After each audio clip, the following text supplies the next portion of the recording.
Hello friends, good afternoon and welcome to the EduSite network.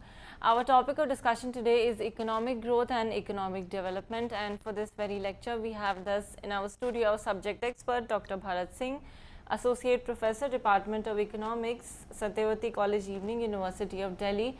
His specialization includes Indian economic problems, microeconomics amongst many others, and with this I would like to welcome sir to our studio and also request him to begin the lecture. Thank you for coming, sir. Thank you, Urvashi. Welcome to all the viewers and the students. Dear students, the topic of today's lecture is economic growth and development.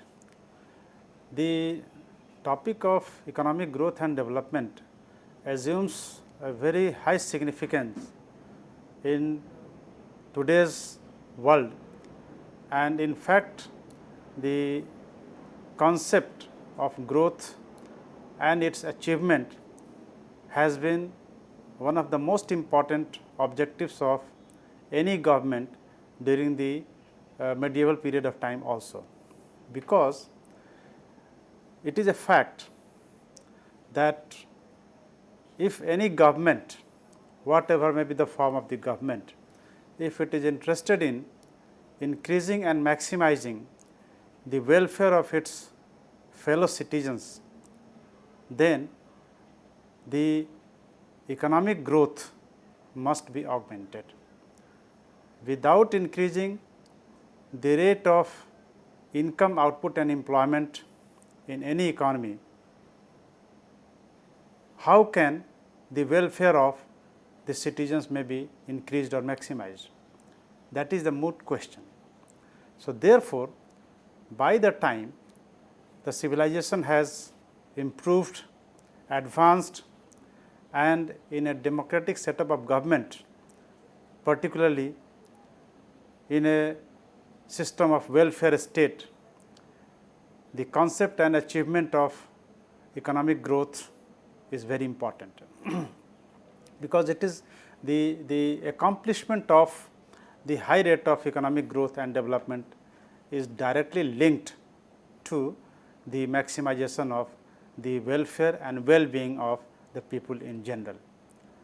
There may be some dispute regarding the fact that the accomplishment of economic growth or high level of national income may not be an essential condition or may not be sufficient to increase the well-being of the citizen of a country. That is a different matter of debate and argument.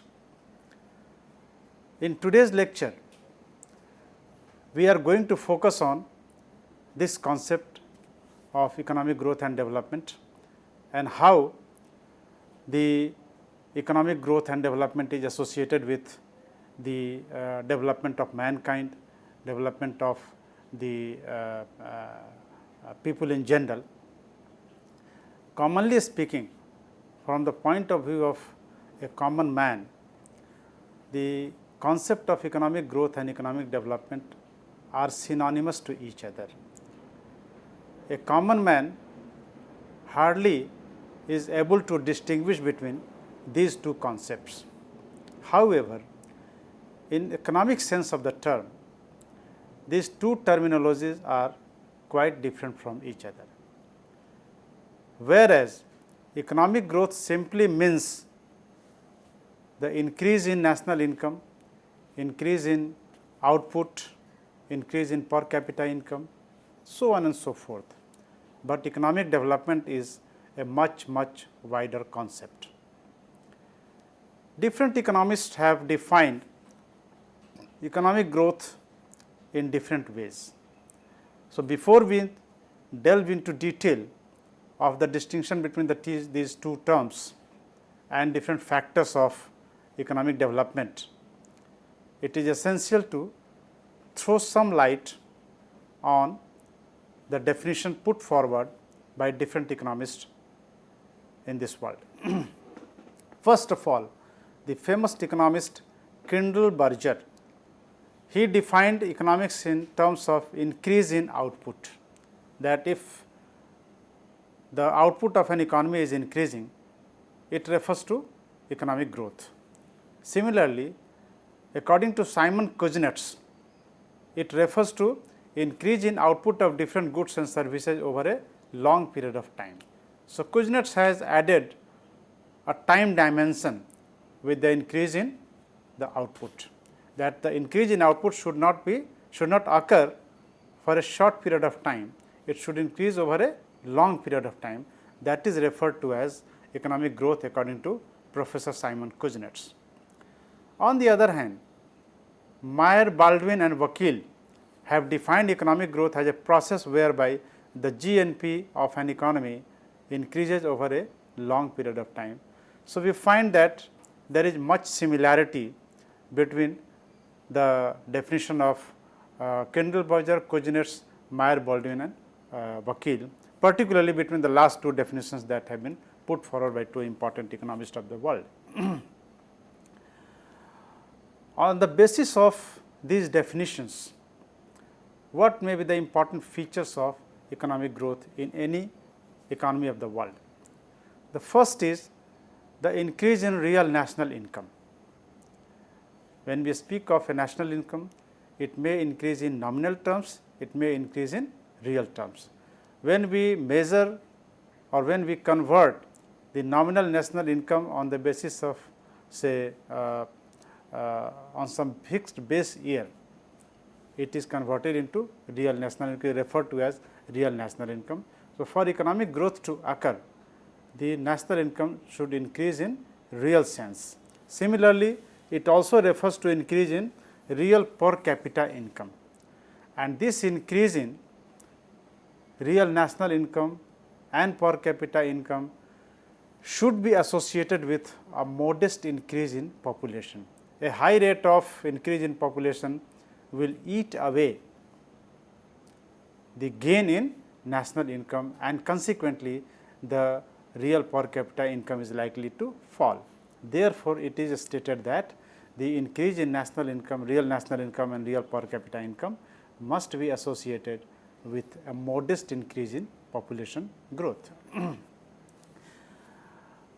This increase in real national income and per capita income should be based on increase in output. If output is not increasing and only the prices are increasing, it may not be referred to as the increase in economic growth.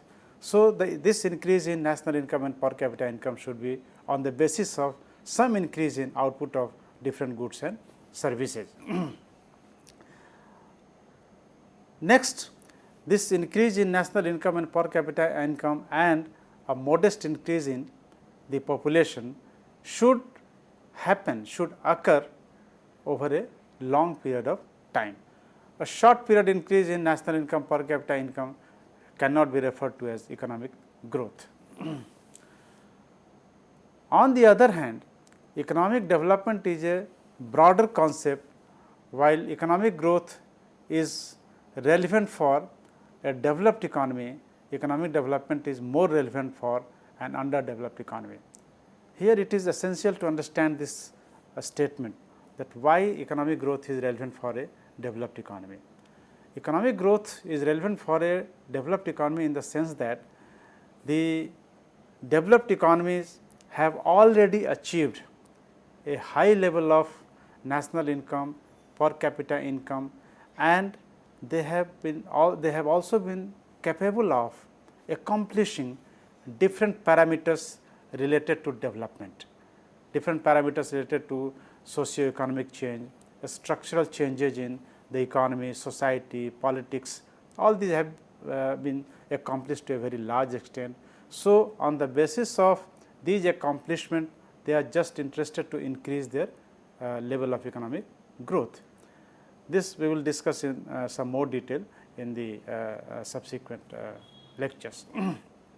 On the other hand, the underdeveloped economy may be able to increase their national income, per capita income, but it may happen that they are unable to accomplish different parameters of economic development. Say their national income is increasing, per capita income is increasing, but there is no structural changes, positive structural changes in their national income, positive structural changes in their employment, positive structural changes in their foreign trade, positive structural changes in socio-cultural, religious attitudes, etc. So, therefore, economic development is more relevant for an underdeveloped economy, and economic growth is more relevant for a developed economy. So, on the basis of these statements or the discussions that has taken place till now, we can say that economic development is equal to economic growth plus some important dynamic changes in socio-economic, political and cultural structure of the economy. Dynamic changes, we are speaking about that economic growth is essential condition for economic development, but it is not sufficient for economic development. Economic growth must be associated with these dynamic changes, these structural changes, and if these structural changes in the economy, society, politics, culture are associated with an increase in the national income and per capita income, then we can say that this economy has been capable of accomplishing economic development to a large extent. What are the important characteristics of economic development of any economy? The first one is increase in national income, increase in per capita income. The per capita income is total national income divided by total population, and national income is the money value of all the final goods and services produced in an economy during a given period of time at factor cost. It is referred to as NNP, net national product at factor cost. So, if income is increasing more than the rate of increase in population, the per capita income is likely to increase. The third one is increase in national income and per capita income in real terms, that I just mentioned. This increase in national income and per capita income, and this should continue over a long period of time. So, we can see that these features are common with the economic growth. Then what are other factors? What are the other features which, if combined with the concept of economic growth, will become the economic development? This is number one, changes in the structure of GDP. What do we mean by changes in structure of GDP? We know that the GDP is generated in an economy from different sectors, from different activities. A large number of activities in different sectors, particularly the primary sector, secondary sector and tertiary sectors, contribute their share to the generation of GDP.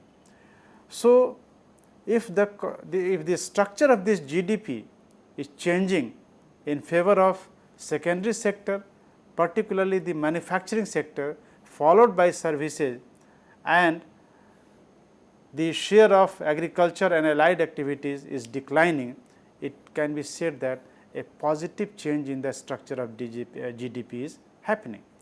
So, first important condition for economic growth to become economic development is that the share of secondary sector, especially the manufacturing, should increase, followed by services, and that of agriculture and allied activities should decline. The second important characteristics is the changes in the structure of employment. As we have seen that the changes of GDP, in the structure of GDP is important for economic development, so is the change in the structure of employment for economic growth to become economic development. The generation of employment should take place more and more in the secondary sector, mainly the manufacturing sector and services sector, and this generation of employment should take place away from the agriculture and the primary sector. Next one is that changes in the structure of foreign trade should happen. The share of primary articles in export should decline, and that of manufactured items and services should increase. What does it indicate? if the share of primary articles in export declines and that of manufactured items and services increases, how is it going to benefit our economy? Say if the manufacturing activities are taking place in our economy, then every manufacturing activity results into some kind of value addition. The larger the stages of value addition, the greater the amount of national income or GDP generated in an economy. And if larger and larger quantity of the value addition is happening, larger and larger is the amount of GDP, it is assumed, it is believed that the larger will be the size of employment generated in an economy. If we are prone to exporting the primary articles and importing manufactured goods, we are missing a very important opportunity to generate output and employment domestically, and that opportunity, that potentiality of generating greater employment, producing greater output of manufactured goods and services, we are exporting to the national economy, the foreign economies. So, the potential, if we are exporting the primary articles to the foreign countries, it means the potentiality of growth is being exported, and we are just importing the manufactured goods in our economy, then we are just burdening our economy with the unnecessarily foreign payment in terms of foreign exchange. So, therefore, it is very essential for an economy to become a developed economy that the structure of foreign trade must undergo a significant change that is identified by increasing export of the manufactured goods, the services, and import of the primary goods, import of the technology, import of the other unfinished or semi-finished goods. What are other features of economic development? What we have spoken right now refers to a broad picture of economic growth being converted into economic development. What are the specific points that must be considered, must be taken into account while considering whether we are actually experiencing, or any economy is actually experiencing economic growth or economic development or not? The next important thing is the remarkable decline in poverty ratio of the economy. If everything is happening, say for example, national income is increasing, notionally or statistically the per capita income is also increasing, there is modest increase in population, and the increase in national income, per capita income is happening in real terms, but the ratio of poverty, the people living below poverty line is not declining, it is remaining stagnant or it is increasing. Then we cannot say that economic development is taking place in true sense of the term. So, therefore, along with all those features, along with all those characteristics of economic development being happening in an economy, the poverty ratio must also decline in an economy. Next one is the inequality of income and wealth in an economy should also decline. In fact, the national income and per capita, if it is increasing and there is a decline in the inequality of income and wealth, then it is very likely that the ratio of poverty will also decline. What it may happen that the national income is increasing, per capita is also increasing statistically, but the fruits of economic growth is being amassed, being appropriated by a few significant people of the economy, and the actual growth, the fruits of growth is not percolating down to the lower strata of the society. The trickle down theory of economic growth is not happening at all.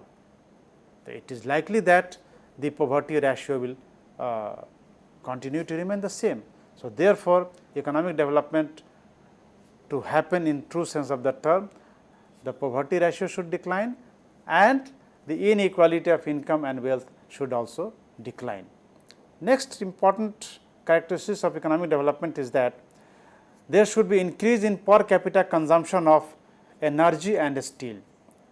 It is very likely that if the per capita income of the people in general is increasing in real sense and poverty ratio is declining, the will of people are likely to consume more and more energy. They are likely to consume more petroleum products, more electricity and other sources of energy. They may be using say air conditioner, motor vehicles and so on and so forth. And they are also likely to improve their housing facility. Other the products related to consumer single use consumer goods, durable consumer goods may also increase. So, the end result is the increase in energy and steel. This is very important parameter of economic development. So, this is again we can say that if in any economy the consumption of per capita consumption of steel and energy is increasing, it is an important sign of economic development. The next important thing is the improvement in infrastructural facilities, including the transport facilities. If an economy grows, if an economy develops, what happens? The transport facility increases, be it in forms of using of cars, two-wheelers or railways or say shipping, airways, bridges, roads, ports, all these facilities improve. So, transport facilities must also increase as an important component of infrastructural facilities if economic development is happening. Then the communication facilities. In today's world, we see that almost all the developed economies or the countries, underdeveloped countries which are aspiring to become a developed country, they are using on large scale different modes of communications, the internet facilities, the mobile telephony, so on and so forth. Banking facility, banking is also very important. If the national income and per capita income will increase, poverty ratio will decline, the inequality of income and wealth will decline, then what will happen? People will tend to save more, their saving will increase. If income will increase, consumption increase, side by side saving will also increase. If the saving increases, people will tend to go to the banking, approach the banking system to use their saving in a fruitful manner. So, banking facilities must also, the network of banking should increase. Then insurance facilities, it is again who normally insures himself or herself? Those whose income is more than their consumption. There is some element of saving, there is some element of investment. The people want to insure themselves, insure their life, insure their property, vehicle. So, insurance network is also likely to increase with the increase in economic development. We have the facilities related to storage and warehousing.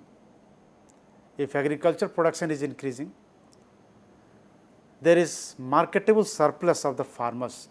They come to the market for selling their extra product, their surplus product.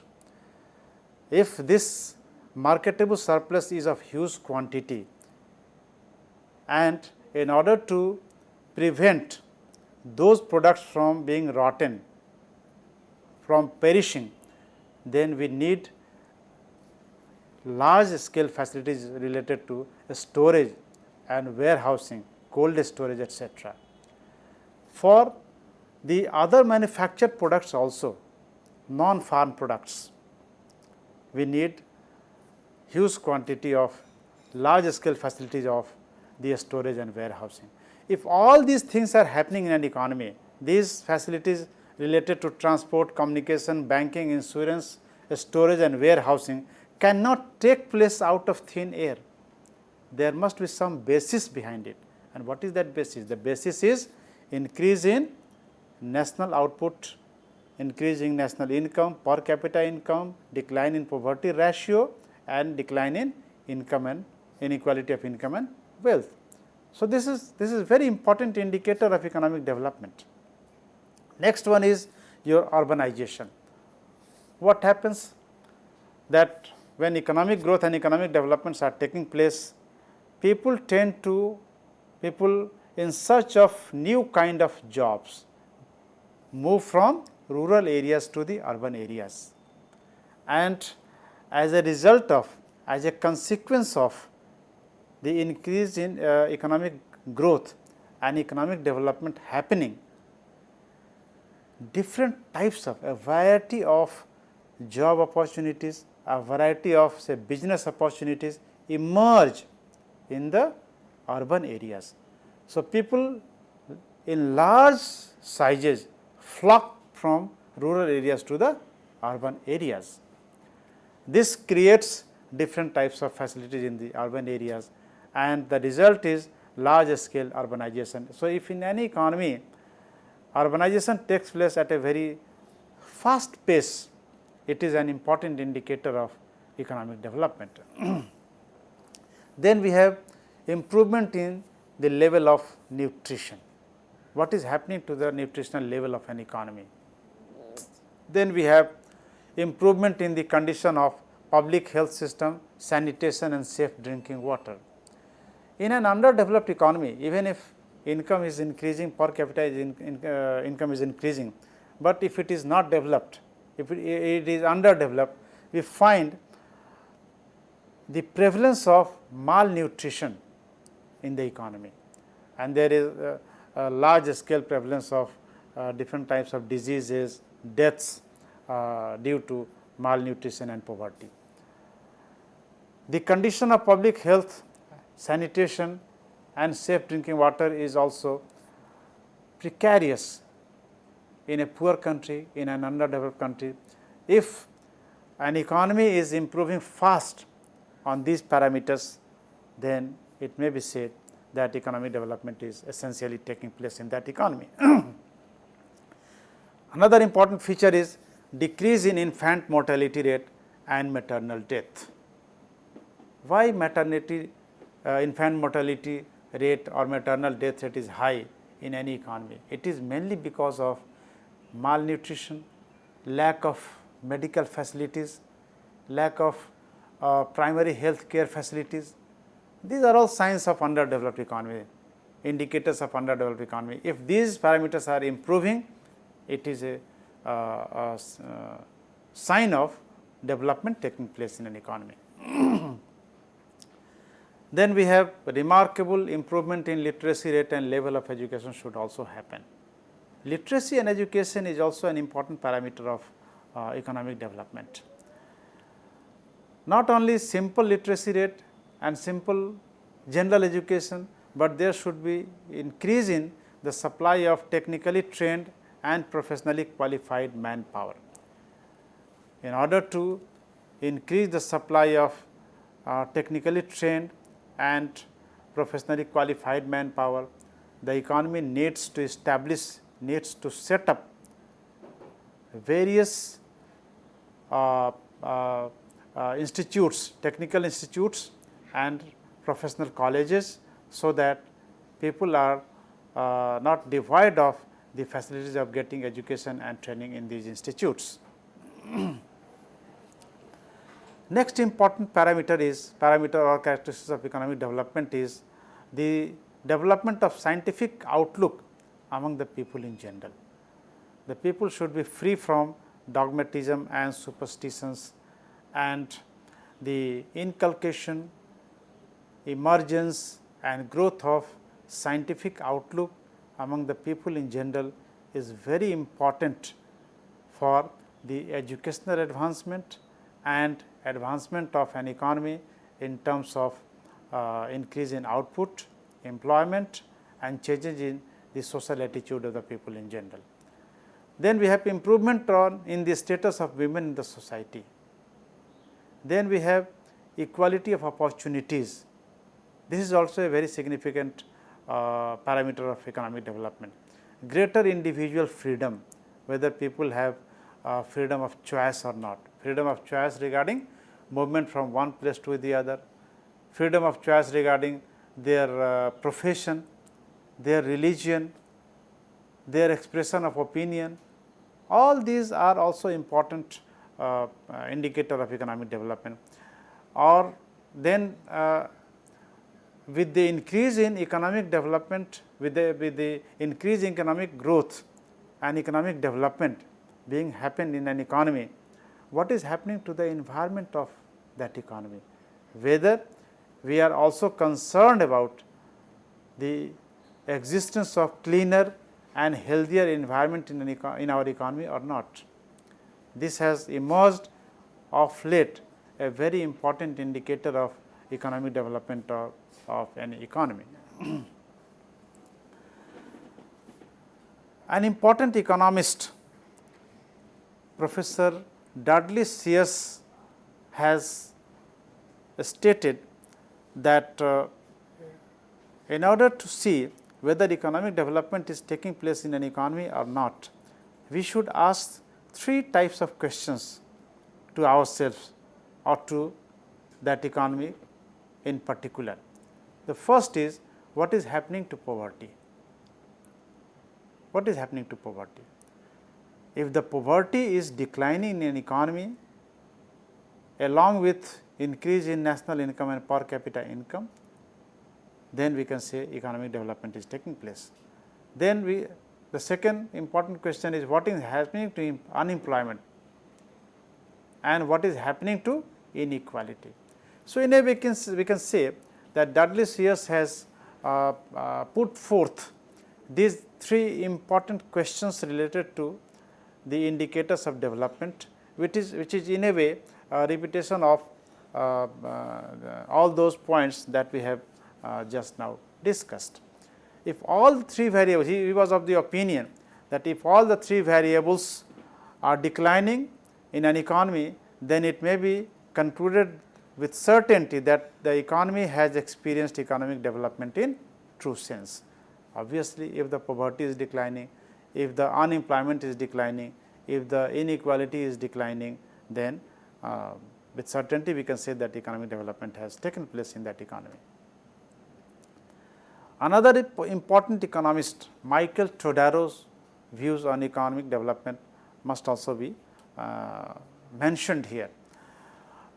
He was of the opinion that development must be conceived as a multi-dimensional process involving major changes in social structures, popular attitudes of national institutions, acceleration of economic growth, reduction in inequality and eradication of absolute poverty.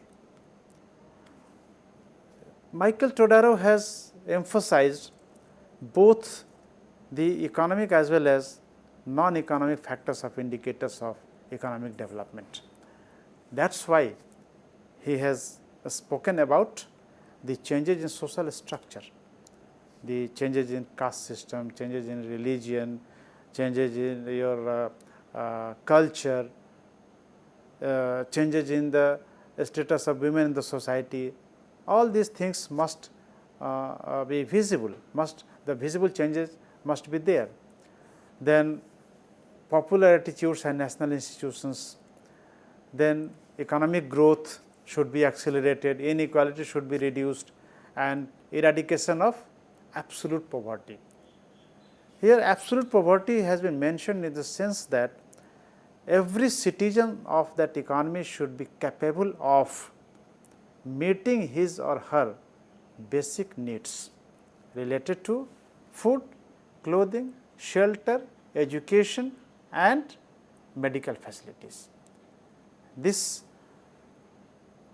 eradication of absolute poverty is a must for economic development.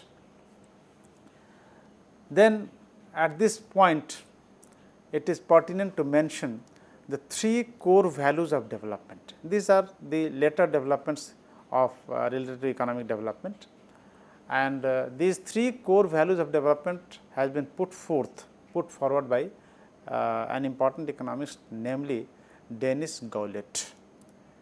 He was of the opinion that sustenance is one of the most important core values of development. Core values. What do we mean by sustenance? Sustenance means fulfillment of basic human needs like food, shelter, health and protection, which was just now mentioned by Todaro when we discuss the point related to eradication of absolute poverty. The same thing has been mentioned here also by Denis Goulet. The absence of these facilities is synonymous of underdevelopment. Next one is freedom from servitude.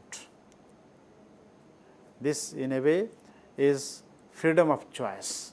Servitude and choice are opposite to each other. If we are suffering from servitude, we have lost our freedom of choice. If we are free from servitude, then we have a lot of choices related to our life, related to our profession, related to our culture and so on. What do we mean by what Denis Goulet has referred to as the freedom from servitude? It is political freedom and participation. Political freedom means you are free to cast your vote for any candidate, for any political party as you feel right. And participation, you can participate in electoral process also as a voter, as a say candidate, as a contestant also. Freedom of expression, you can express your opinion, you can express your views within a given legal framework, and if this freedom is existing, then it is a sign of economic development. Occupational freedom, you are free to choose any occupation of your choice, and greater opportunities. The opportunities are created by the in the process of economic growth and development. The higher the level of economic growth, the higher the level of economic development, the higher, the greater will be the opportunities created in this process in an economy for the people in general. The next important core values of development is the self-esteem, self-respect, sense of worthiness or desire to lead a meaningful and dignified life. This is very important. Say, for a person to lead a dignified life, for a person to feel self-respect for himself, only the income and employment is not sufficient. These non-economic factors, freedom from servitude, respect in society, is very important, and every citizen should feel some worth for himself, that he is something and he is contributing something to the growth and development of the nation society. So, this sense of worthiness and self-respect must be there in order to lead a meaningful and dignified life, and the economic development in true sense must incorporate these parameters of human life, human being also.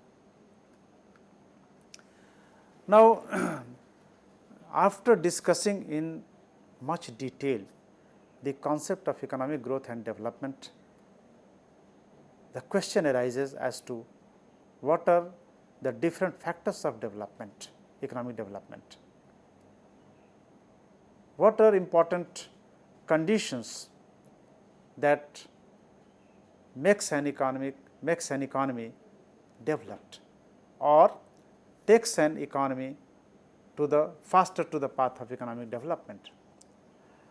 In fact, the process of economic development is very complex, as it is possible to measure economic factors, but almost impossible to measure various non-economic factors of development.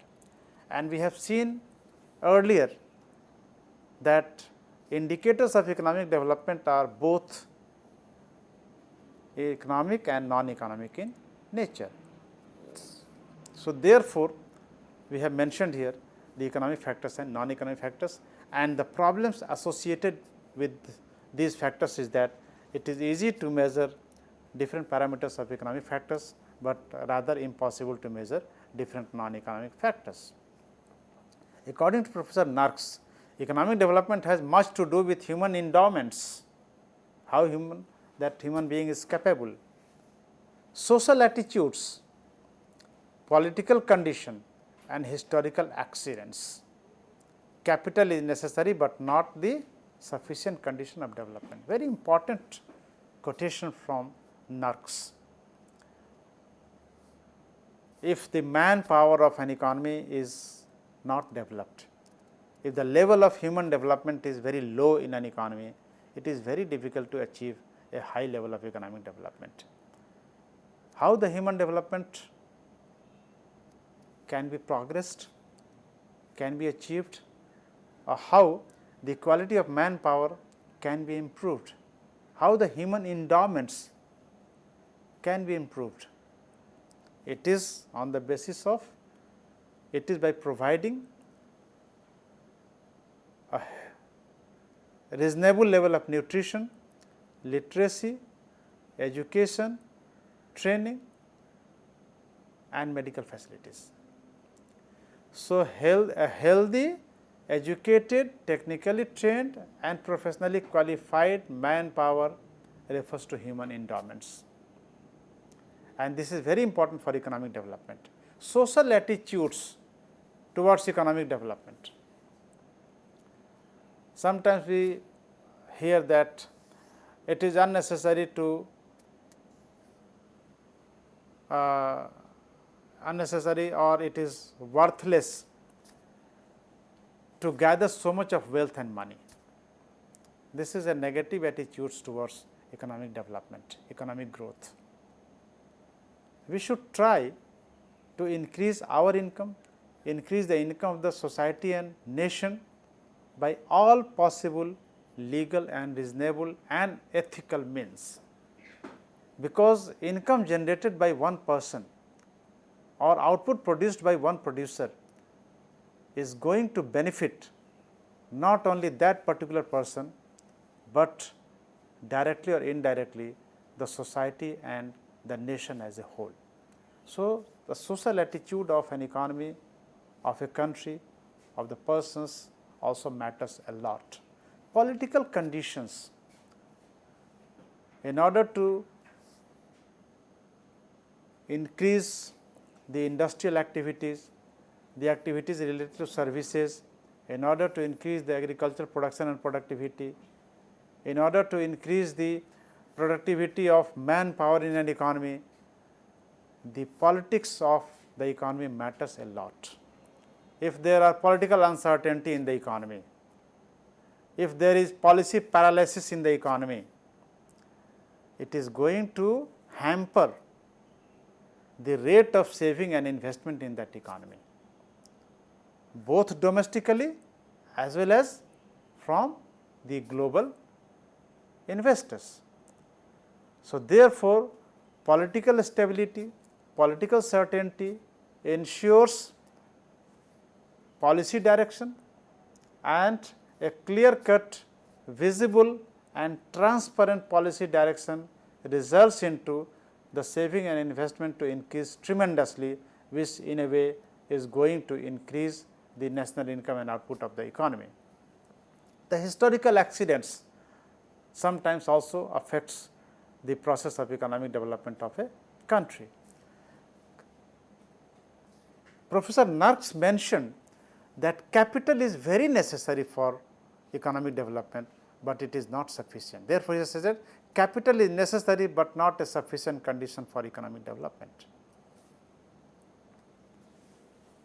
On the basis of this statement of Narks, we can say that all the factors of economic development may be categorized in two important groups. One is the economic factors and the other is the non-economic factors. What are the important economic factors? The first important factor is your capital accumulation or capital formation. This is the most important input, most essential input to increase production and productivity in all the sectors of the economy. Without sufficient supply of capital, without sufficient stock of capital, one cannot think of increasing production and productivity either in agriculture sector or industrial sector or services sector. So, funds must be arranged in order to accumulate capital, in order to increase the rate of capital formation. We need financial capital, natural resources, technology. For this, we need the funds. The funds must be arranged either from the domestic sources or from the global sources. Second important factor is the capital output ratio. What do we mean by capital output ratio? Capital output ratio is the rate of output per unit of capital invested.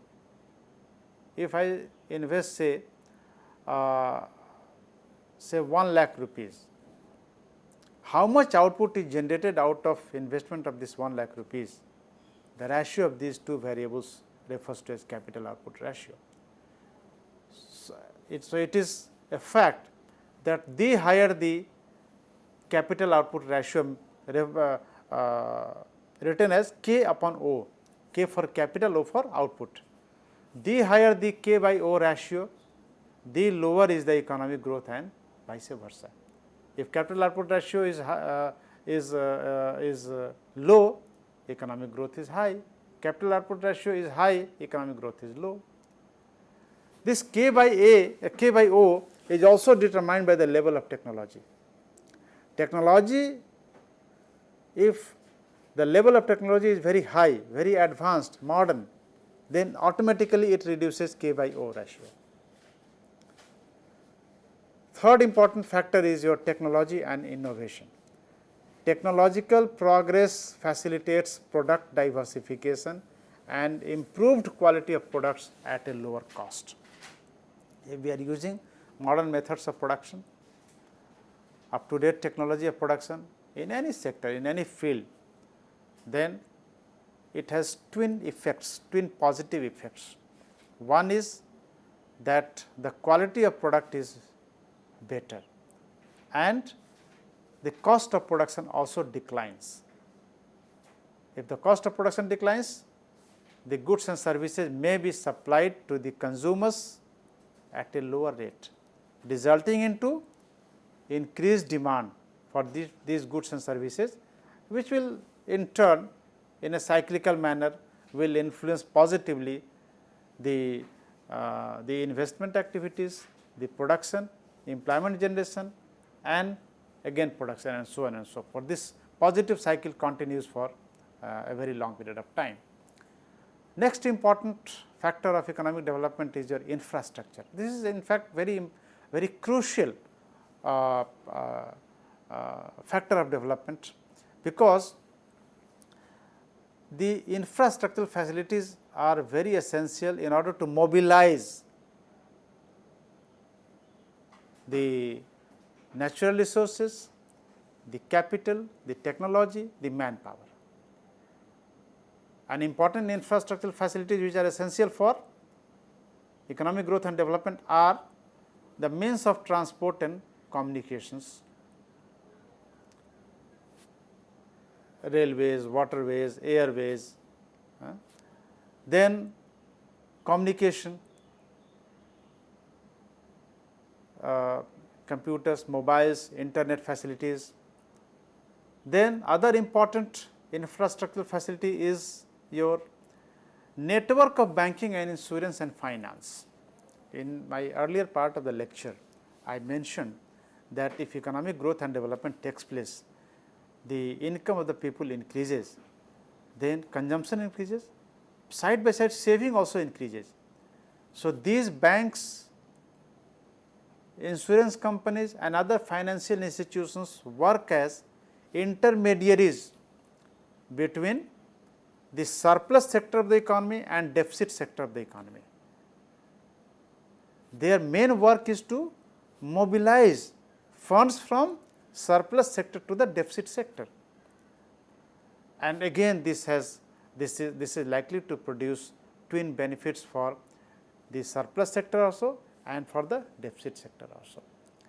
Those who have surplus funds, they can deposit their money to these financial intermediaries, they can earn some income over their deposits, which would otherwise have been lying in their houses in different non-productive, in form of different non-productive assets.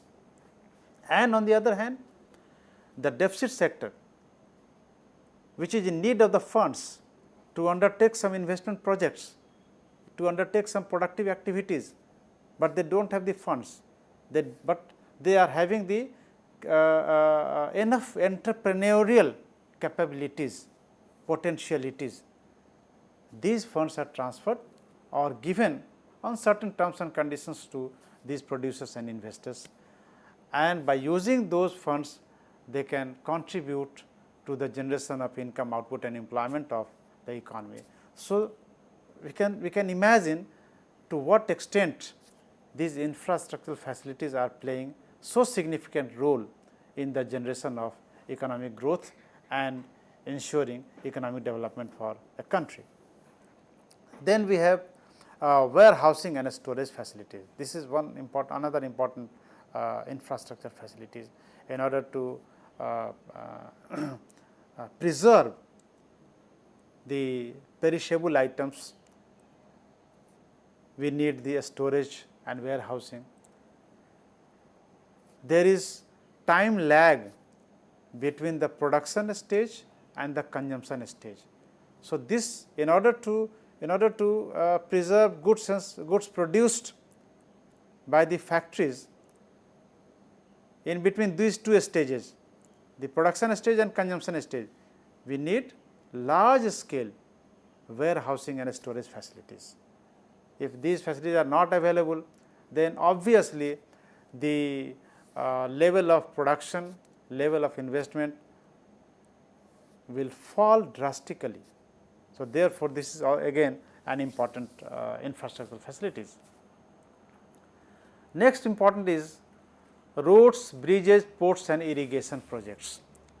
Roads, we need roads, bridges and ports, railway lines in order to supply different raw materials, different semi-finished or finished goods or manpower or logistics from one place to the other. We need a network of well developed irrigation projects in order to provide irrigation facilities to our field. Without irrigation, we cannot imagine about increasing the production and productivity of our farm sector. So, irrigation is also considered to be an important infrastructure for the agriculture sector. Another important factor is population growth. Sometimes it is considered that a rapidly growing population may retard economic development. It is true to some extent, but not completely true, because the population is a means and an end in itself of economic growth and development. A moderate growth rate of population may be helpful in labor supply and creation of human resources, because without a sufficient supply of labor force and human resource, we cannot think of even producing a needle, because it is the manpower, it is the labor, it is the human resource which activates all the dormant sources of factors of production: capital, natural resources, infrastructure, our agricultural lands, irrigation, so on and so forth.